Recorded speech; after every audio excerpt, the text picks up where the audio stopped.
Oke, jumpa lagi teman-teman di channel kita KF Awam, channel YouTube kita yang selalu membahas ilmu-ilmu seputar ketofastosis. Dan kali ini ya, aku akan membahas episode khusus untuk sedikit teknikal ya. Jadi untuk kali ini karena sudah sering aku membahas untuk newbie, tapi percayalah video-video penjelasan awam untuk para newbie tetap nanti aku perhatikan.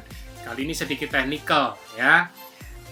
Tapi jangan lupa teman-teman, apa itu? Pastikan ya. Oke, benar. Jangan lupa subscribe dan bunyikan lonceng. Oke, tanpa berlama-lama aku langsung mulai saja supaya teman-teman bisa langsung fokus di mana topiknya hari ini cukup dahsyat. Ya, saat otak menjadi kaki tangan COVID-19, aku kasih sedikit footnote-nya, kesalahan respon tubuh yang berdampak fatal ya. Nah, kok bisa otak itu menjadi kaki tangan COVID-19 ya? Jadi aku langsung mulai. Kita tahu COVID-19 dan AIDS itu saling terkait erat ya. Ini ada di videoku sebelumnya tentang sistem RAS yang menjadi target pembajakan dari COVID-19, di mana ACE2 reseptor menurun, kemudian angiotensin 2 menaik, dan akhirnya terjadi efek sistemik kemana-mana ya. Nah, mungkin sebagian akan mengira bahwa terjadinya penurunan ini juga terjadi di organ-organ, artinya organ-organ yang tertera di sini itu juga mengalami infeksi oleh COVID-19. Tapi sebenarnya tidak. Nah, disinilah esensi kenapa saya bilang saat otak menjadi kaki tangan, karena ternyata COVID-19, C19 itu cukup hanya menginfeksi satu tempat ya maksudnya, tapi ternyata efeknya bisa sistemik ya. Kenapa bisa begitu? Yuk kita langsung masuk ke slide berikutnya.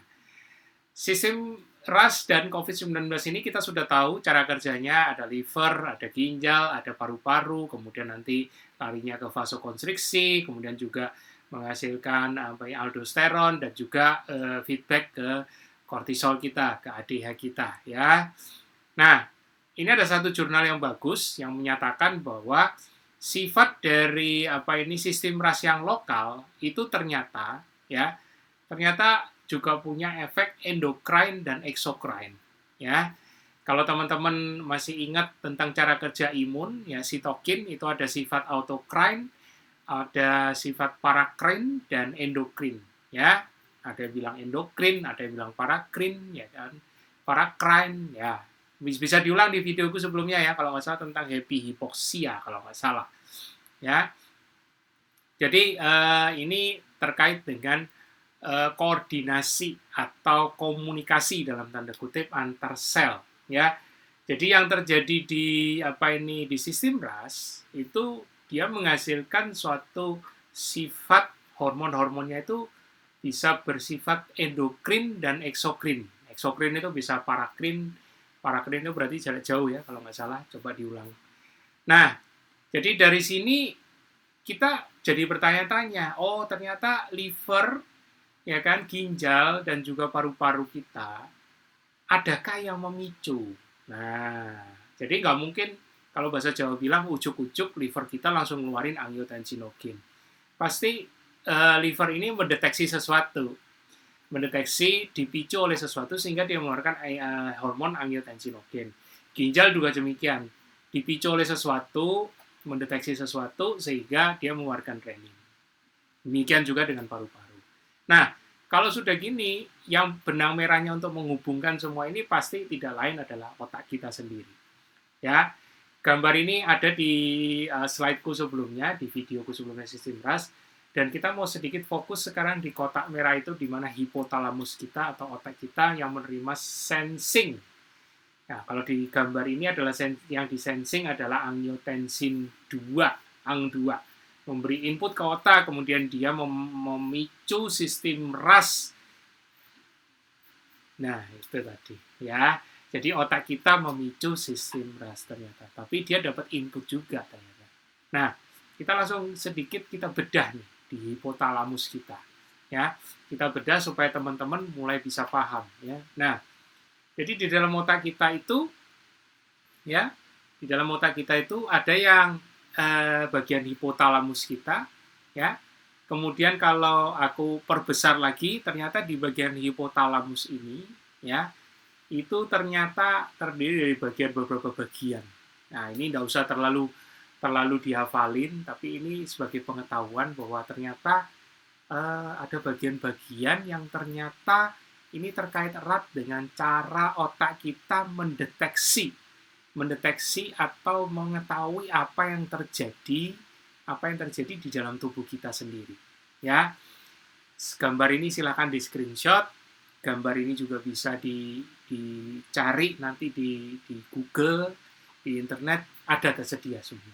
Ya, nah aku langsung mengacu ke hipotalamusnya sendiri ya, yang tadi udah aku perbesar ini. Jadi ternyata di hipotalamus itu dari beberapa bagian itu dia punya spesifik sistem di hipotalamus, ya. Nah, gambarnya seperti ini nih. Wah, kecil tapi lihat tuh, yang berwarna-warna itu dia mengatur beberapa sistem di tubuh kita di bawah, organ-organ kita di bawah. Aku mulai dari yang paling kiri dulu, mengatur water, temperatur tubuh, tensi tekanan darah, keseimbangan air, ya kan, kemudian ada shivering itu gemeter ya, jadi kayak di apa, shivering itu kayak gemetaran, nah kurang lebih kayak gitu. GI tract itu pencernaan, satiety itu sinyal kenyang, feeding ya kan, ya ini nanti arahnya ke makan, dan nah ini ada satu lagi biological clock, jam biologis. Jadi dia yang mengetahui kapan ini waktunya siang, ini waktunya malam. Nah, ini spesifik sistem. Sebenarnya lebih detail lagi, ini baru sebagian aja. Ya, ini dan aku hanya menerjemahkan yang tertulis di sini. Tapi bisa dibayangkan kompleksitasnya ini teman-teman. Otak kita itu master controlnya seperti ini. Mas, kalau master control kita sebegitu canggih dan kompleks, kenapa banyak sampai bisa jadi kaki tangan COVID? Nah, ini aku mau perjelas dulu.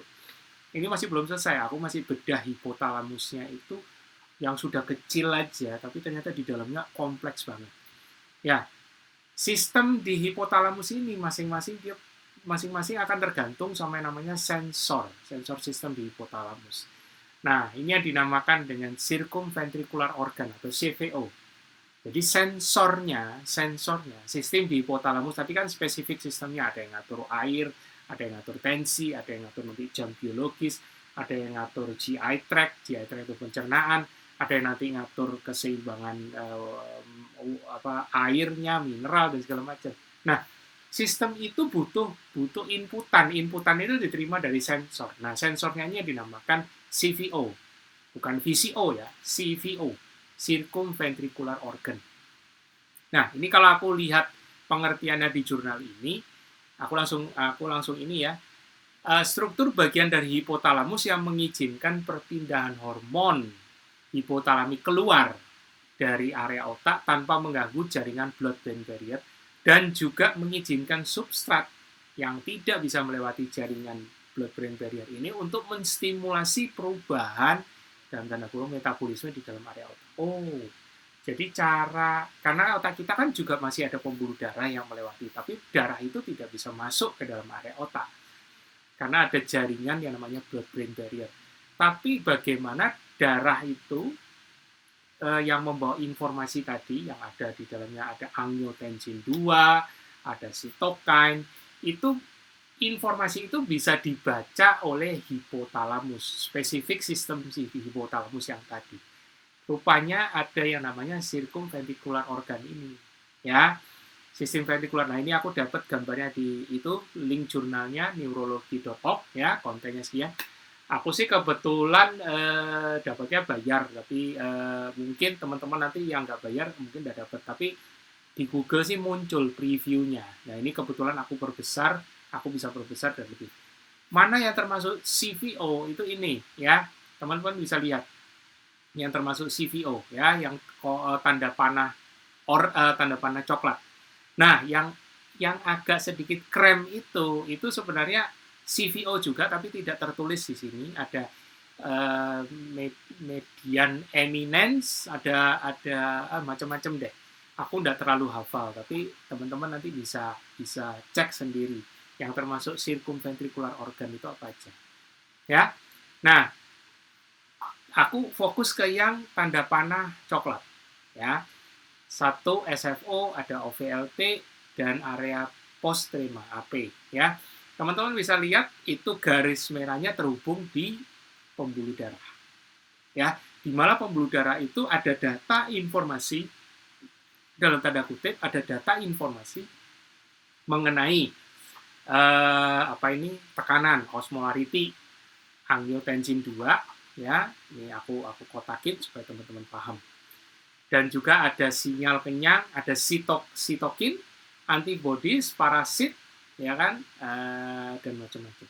Nah, itu yang aku tanda panah merah, teman-teman perhatiin. Ada angiotensin 2, ada sitokin. Jadi, inilah cara otak mensensing atau mendeteksi dan membaca apa yang sedang terjadi di area tubuh bagian bawah otak. Ya, lewat darah, dia membaca angiotensin yang beredar seperti apa, sitokin yang beredar seperti apa, kalau ada kenaikan, kalau ada penurunan, itu semua diterima, disensing oleh sistem di hipotalamus lewat SFO, OVLT, dan juga area prostema. Ya, sensornya ini, CVO-nya. Ya, nah, jadi masih dari satu jurnal yang sejenis, ya, ini menyatakan angiotensin 2, aldosteron, dan endogenous aubain bukanlah sekedar hormon yang bersirkulasi dan berdampak pada sistem saraf pusat, tapi juga bertindak sebagai hormon saraf dengan sinyal parakrin. Nah, parakrin itu berarti bisa menstimulasi dengan jarak jauh, ya, tidak hanya di lokal, tapi parakrin, ya. Diproduksi secara lokal dalam CNS, yang menimbulkan efek sangat kuat di jalur-jalur utama CNS. CNS itu sistem saraf pusat, ya, Central Nervous System, yang terkait erat dengan kontrol jangka pendek simpatetik dan fungsi saraf endokrin. Oke, jadi bukan hanya berdampak, tapi dia juga nanti memicu respon dari otak kita, respon dari master kontrolnya kita. Jadi selain angiotensin 2 ini memberi gambaran yang sedang terjadi aktivasi RAS nih di bawah, akhirnya otak juga dapat efeknya, yaitu karena angiotensin 2-nya lagi meningkat, aku lakukan respon yang kurang lebih sama, aku juga naikkan simpatetik. Nah, ini bisa dilihat dari gambar di sebelah, teman-teman, jurnalnya juga kelihatan, ya, silakan nanti dipelajari, ya. Itu terlihat yang kotak hijau itu plasma, berarti angiotensin 2 yang beredar di darah. Kok bisa plasma angiotensin 2 meningkat? Lah, kan jelas, tadi pemicunya adalah COVID-nya menghijack ACE2 reseptor. ACE2 reseptor turun, ekspresinya otomatis angiotensin 2 di darah meningkat. Ya, karena angiotensin 2 di darah meningkat, ini terbaca oleh SFO, CVO-nya hipotalamus. Kemudian direpresentasikan, akhirnya jadi memicu sistem saraf pusat kita untuk lebih tinggi simpatetiknya. Ya.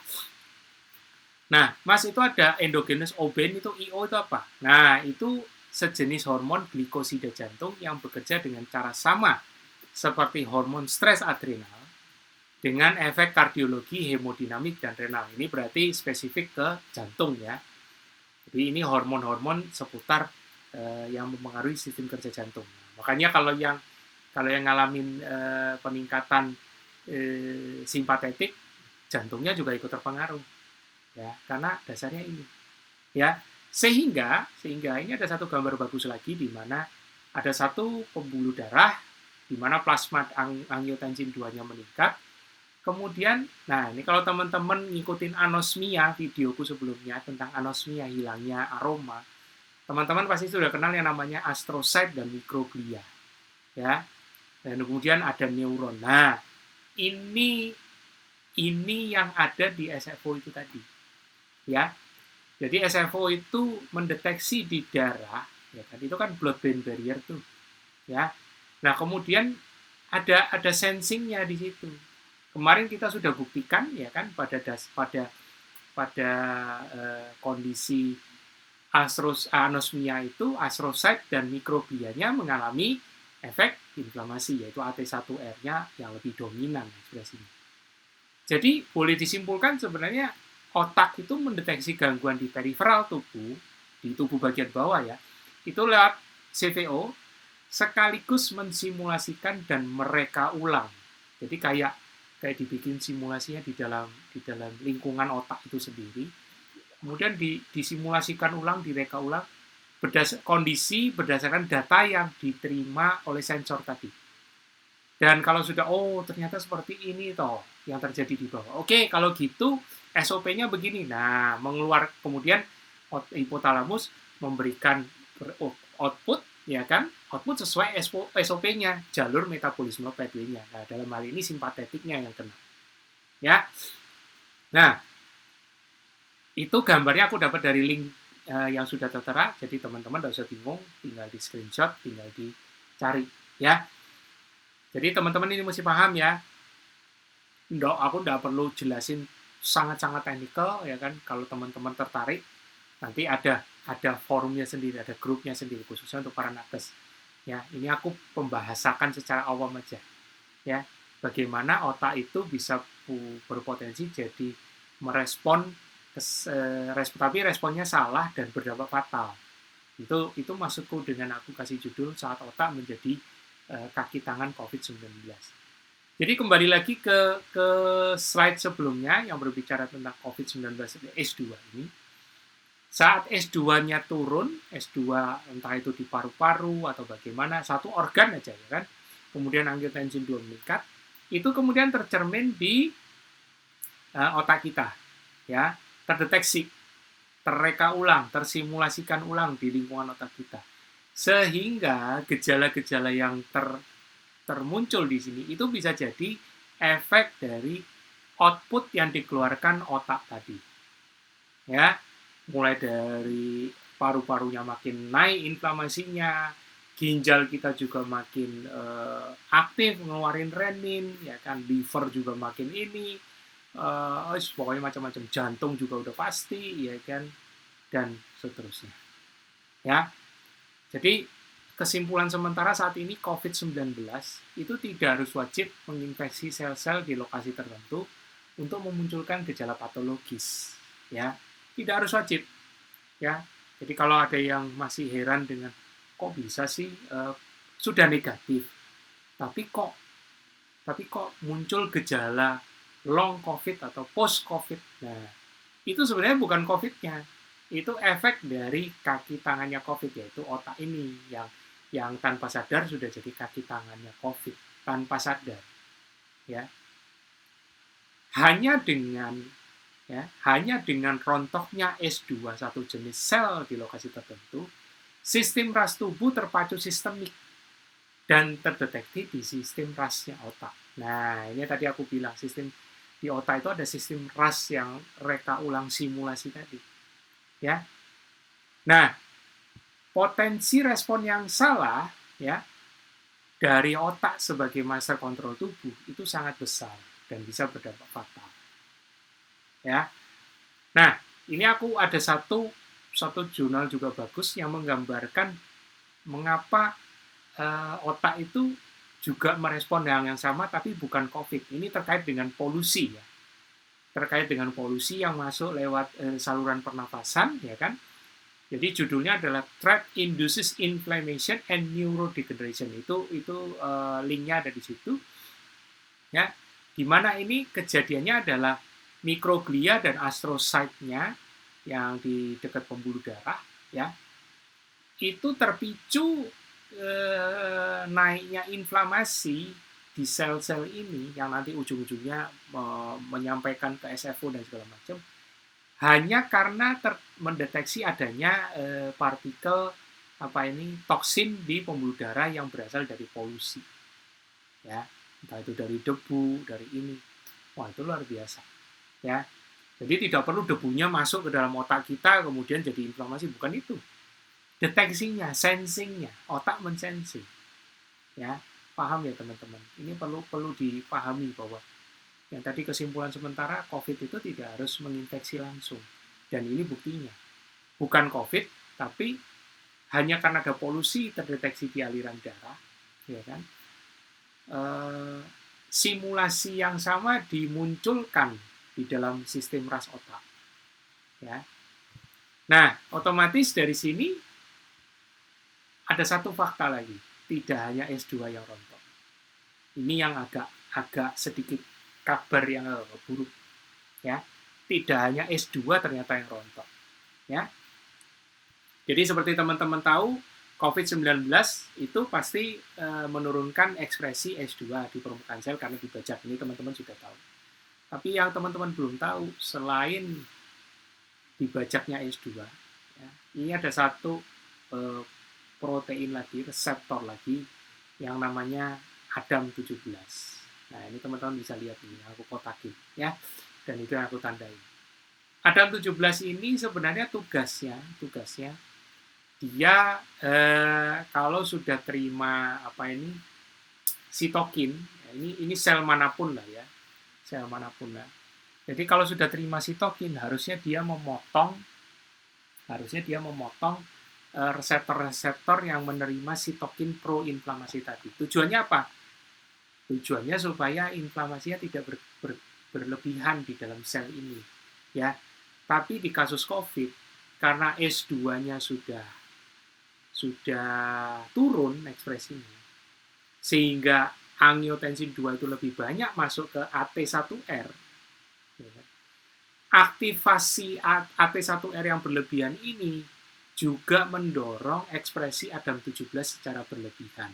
Itu yang ditanda panah coklat, ya.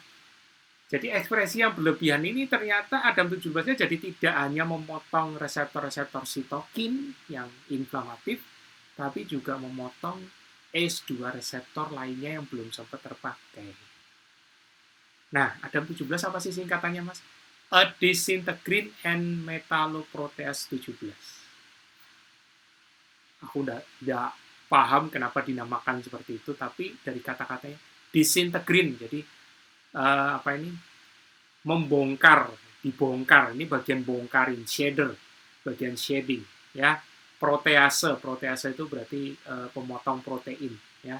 Jadi ini yang bagian motongin protein, memotongin reseptor di permukaan sel. Itu meningkat ekspresinya. Kenapa bisa meningkat? Karena ANG2-nya lebih banyak dominan masuk di AT1R. Kenapa AT1R yang lebih dominan? Karena S2-nya turun ekspresinya.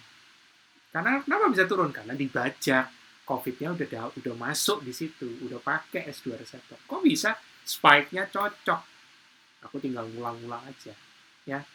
Jadi ini yang menyebabkan inflamasinya makin meningkat, ya. Efek dari naiknya ADAM17 dan kemudian makin ini, nah, semuanya itu memicu inflamasi, ya. Dan ini juga ada di jurnal berikut, ya, di mana ketika COVID itu sudah menginfeksi ke dalam, sudah bisa masuk ke dalam sel, ya kan, lewat S2 reseptor, ternyata viral mekanisme di dalamnya itu juga lebih mendorong dibentuknya ADAM17 ini, sintesis ADAM17, bukan menambah S2-nya. Jadi menurunkan jumlah S2 yang dihasilkan, tapi justru makin menambah ADAM17-nya, ya. ADAM17 makin meningkat, ya otomatis banyak S2 yang sudah terpasang di permukaan sel sebelumnya malah makin dipotong lagi, udah dibajak, makin menurun lagi dipotong, udah disunatnya habis-habisan. Kemudian reseptor pro-inflamatori sitokin itu juga pada dipotongin. Nih, yang tanda panah itu, ya. Tanda panah ini dipotongin juga. Akibat dari dipotongin ini otomatis sitokin yang pro-inflamasi masih banyak yang beredar di darah. Sehingga akhirnya apa? Nah, masih ingat slideku sebelumnya tentang sensor di CVO, sensor di hipotalamus yang mendeteksi. Yang deteksi apa? Angiotensin 2 dan sitokin. Kalau ini meningkat, kira-kira terdeteksi sensing di hipotalamusnya gimana? Meningkat juga kan? Direka ulangnya, disimulasikan ulangnya meningkat juga. Ini yang berbahaya. Ya. Akhirnya responnya otak seakan-akan melihat tuh, kok makin banyak ya? Ya udah hajar. Nah, hajar. Itu respon yang salah di situ. Jadi aku rangkum ya. Misal cuman di paru-paru, ya. Misal cuman di paru-paru nih yang terinfeksi COVID-nya. Ya. Dari paru-paru ini selnya memicu yang namanya sistem ras periferal. Ya. Sistem ras periferal kita terpicu. Oke? Jelas ya? Sistem ras periferal kita terpicu. Nah, dari sistem ras periferal kita terpicu, otomatis seperti yang teman-teman udah tahu, sistem ras bekerja, ya kan? Otomatis ginjal dan liver juga mulai terpicu, ya kan? Masuk. Nah, biasanya cuma berhenti di sini, tapi jangan salah, dari sistem ras periferal lewat plasma ANG2 yang beredar itu ternyata masuk ke sistem ras otak. Bukan masuk sih, tersensing, terdeteksi. Sehingga sistem ras otak ini memunculkan responnya. Ya, memunculkan responnya. Yang pertama apa? Oh, lupa aku. Selain plasma ANG2 dari sistem ras periferal, dari lokasi paru-paru juga terdeteksi sitokin proinflamasi yang langsung nanti lewat aliran darah juga tersensing oleh sistem ras otak. Ya. Nah, baru dari sisi sistem ras otak akan pasti memunculkan kortisol. Ya. Kortisol akan masuk. Nah, kortisol coba tebak larinya kemana? Kortisol juga jadi feedback ke sistem ras otak, ya kan? Kemudian sistem ras otak juga memberi sensing, memberi output ke sistem ras periferal. Sistem ras periferal dapat input, dia juga makin memberi input juga ke ginjal, memberi ke liver. Jadi kayak vicious cycle, muter di sini. Dan karena sistem ras otak sudah mendeteksi, dia juga berusaha mengkompensasi lewat barorefleks sistem kita ke jantung. Ya kan? Baru refleks jantung ini ya tahu sendiri, nanti larinya ke HRV, heart rate variability-nya, dan juga nggak cuma jantung. Gejala-gejala dysautonomia, autoimun, peripheral neuropati, vitiligo, psoriasis, GI tract, ya kan, tiroid, leukemia, lupus, rheumatoid arthritis, ini semua bisa berefek karena semuanya pemicunya dari sistem ras otak kita. Ya. Akhirnya ini juga memberi input balik, ya. Jadi kebayang nih vicious cycle-nya seperti ini, ya. Ini yang aku rangkum ya teman-teman. Ini teman-teman gambarnya tidak akan dijumpai dimanapun. Ini aku rangkum. Ini di kondisi orang sehat terjadinya seperti ini. Pertanyaan perenungan supaya teman-teman bisa membayangkan. Bagaimana dengan kondisi yang sudah ada sindrom metabolik? Ya. Dahsyat ya. Wah, Mas, kalau gitu gimana solusinya? Ya. Kalau begitu solusinya bagaimana? Tidak usah khawatir, teman-teman. Ya, kalau teman-teman sudah mulai paham, ya kan, teman-teman nakes kalau sudah mulai paham, oh ternyata semua permasalahannya dari otak. Harus langsung segera apa dilakukan? Langsung rem di pusat kontrol. Ya, tekan itu big red stop button di otak. Ya, pada saat teman-teman sudah menekan tombol ini di otak, jebret, ya, apapun caranya, berhenti, maka pasti kortisol turun, baru refleks juga menurun. Kemudian yang feedback ke sistem ras periferalnya juga turun. Kemudian otak juga akan mengirimkan sitokin yang pro-regulatori, ya, untuk segera menurunkan inflamasi di paru-paru. Ya. Kemudian efek dari sini, karena kortisolnya sudah turun, ya otomatis sistem periferal kita juga akan menurun. Ya. Dan pada akhirnya akan kembali homeostasis. Nah, tapi untuk bisa menyetop sistem ras di otak atau membuat rem ini berhasil, ada beberapa syarat. Ada beberapa kondisi yang harus terpenuhi. Ya, apa itu? Satu, ya, otak kita itu butuh syarat kontinuitas jalur energi ATP. Harus kontinu. Jalur energi ATP-nya harus kontinu, nggak boleh berhenti. Ya. Nah, ini seperti kita tahu teman-teman, ketosis adalah jawabannya. Kenapa saya bilang ketosis ada jawabannya? Karena sifat keton itu yang menginhibit excitatory neuron. Ya, excitatory neuron ini yang akan memicu penambahan simpatetik, penambahan respon yang salah itu tadi. Kita butuhnya yang GABA-nya. Ya. Ini jurnalnya ada jelas, regulation of arterial pressure, ya, by the paraventricular nucleus, ini PVN, di conscious stress interaction among glutamat, GABA, dan nitric oxide. Jadi ini teman-teman mesti tahu bahwa ketika ketosis itu terjadi, ada keton yang dihasilkan dan keton itu memicu produksi GABA. GABA ini kalau teman-teman lihat di skematik ini, ya, itu dia yang menginhibit. Dia yang bagian ngeremnya, bagian stopnya, supaya simpatetiknya bisa turun. Ya. Apakah betul ketosis itu atau keton itu memicu GABA? Nah, ini ada neurofarmakologi dari ketogenic diet. Silakan teman-teman baca sendiri. Ya, ini yang pertama, butuh syarat kontinuitas. Mas, bisa nggak energi ATP itu makan terus? Bisa aja, tapi dalam kondisi misalnya sudah post-COVID dan non-COVID, yang teman-teman mungkin sudah ngalamin, kira-kira nafsu makannya masih intens atau makin susah. Ya.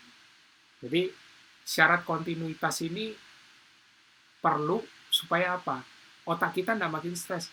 Karena pada saat otak kita stop, itu dia tetap melakukan fungsinya. Fungsi untuk mengirim sitokin pro-regulatori, kemudian dia juga menurunkan kortisol, itu semua butuh energi ATP. Kalau teman-teman tidak pastikan suplai energi ATP-nya tidak kontinu, dan mesti harus makan, nah repot kan? Di videoku yang sebelumnya, proses mencerna untuk mendapatkan energi, itu masih butuh energi juga loh. Yang kemarin tentang berbicara BMR, ya kan, rasio kalori, ya, thermic effect feeding, TEF, itu kalori yang dibutuhkan untuk mendapatkan energi di makanan. Lalu lagi butuh energi kok malah disuruh suplai energi, tambah stres, paham ya? Yang kedua apa? Memaksimalkan rem atau vagal tone. Ya, ini harus dimaksimalkan. Karena vagal tone kita, ya, jalur vagus, jalur saraf vagus, itu meliputi hampir ke seluruh tubuh. Jadi kalau rem ini bisa dimaksimalkan, itu kayak ngerem ke seluruh tubuh secara total. Ya. Nah, ini ada beberapa jurnal yang mendukung, jadi teman-teman bisa dibaca, vagus nerve stimulation, ya, kemudian HRV dan cardiac vagal tone in psychophysiological. Tidak cuma fisiologi, psikis, ya. Kemudian ada lagi autonomic balance determine the severity. Nah, ini menunjukkan bahwa dysautonomia itu menunjukkan seberapa parah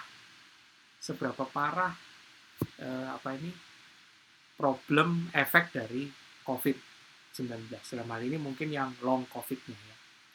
Sehingga musuh kita sebenarnya bukan lagi di virus. Ya. Musuh kita bukan lagi di virus, seperti di gambar ini. Ya. Awalnya memang virus, cuman di paru-paru. Ya kan? Tapi seiring imun sistemnya sudah bisa counter, ini yang teman-teman jangan lupa. Simpatetik kita juga makin lama makin naik. Ya. Makin lama makin naik, mau tunggu sampai sudah merah baru berhenti, atau sebisa mungkin buru-buru masih warna biru dan hijau kita juga sudah tekan tombol rem. Ya, jangan sampai kita sudah simpatetiknya ketinggian, sistem ras kita juga sudah meningkat di mana-mana, tidak cuma di lokal, di otak kita juga sudah meningkat, sudah hiperinflamasi. Jangan terlambat injak rem. Ya, jangan terlambat injak rem. Ini ada satu blog, ya kan? Sorry kalau aku ngambil blog. Kenapa? Karena pasti pertanyaannya adalah bagaimana sih cara memaksimalkan vagal tone itu, ya, secara konkretnya. Ya. Ini ada satu blog yang memberi judul cukup bagus, ya. Turn on your off switch. Nyalakan switch matimu, ya. Switch off-mu, ya. Jadi kalau misalnya tubuh kita ada on off gitu ya, ya udah tekan aja tombol off-nya dulu ibaratnya gitu. Mulai, ya. Nah, ini ada beberapa langkah di blog ini yang aku bilang sih cukup ini ya. Cukup bisa membantu. Yang pertama perspektifnya dulu. Ya. Tentukan mindsetmu. Ya. Beri waktu istirahat untuk diri Anda sendiri. Nah, ini yang di zaman modern ini atau di masa pandemi ini yang kadang-kadang istirahat itu boleh dibilang sangat harta yang sangat berharga, ya kan? Boro-boro bisa istirahat mas ya, tapi memang harus seperti ini. Teman-teman mau nunggu sampai sudah simpatetiknya ketinggian, udah makin respon virusnya sebenarnya sudah nggak ada, tapi yang terjadi adalah tubuhmu yang jadi kaki tangan, otakmu yang jadi kaki tangan. Siapkan mental Anda untuk menerima segala bentuk pemanjaan diri. Nah, kalau sudah maunya manjain diri ya benar-benar fokus. Gitu. Katakan pada diri Anda sendiri, aku mengizinkan diriku untuk rileks secara total. Kemudian yang kedua, lokasi, temukan tempat favoritmu. Ya, lakukan kegiatan permanjaan diri ini di lokasi favorit Anda, boleh di rumah, mungkin Anda lebih suka di gym, atau kadang-kadang ada yang suka di kantor. Yang terpenting Anda mendapatkan apa? Ketenangan dan kedamaian di tempat favorit Anda. Jadi ini tidak berlaku umum kalau ada yang merasa, wah aku nggak bisa di kantor. Ya nggak apa-apa, cari yang bisa mendapatkan ketenangan. Tapi ada juga yang nggak merasa dapat tenang waktu di rumah. Ya itu makanya beda-beda. Ya, ini pribadi lepas pribadi ya. Jadi teman-teman nggak bisa dipukul rata. Ya, kemudian yang ketiga, posisi. Nah, perbanyak berbaring. Satu cara termudah memulai relaksasi adalah berbaring atau rebah. Nah, kalau bahasa Jawa bilang rebahan.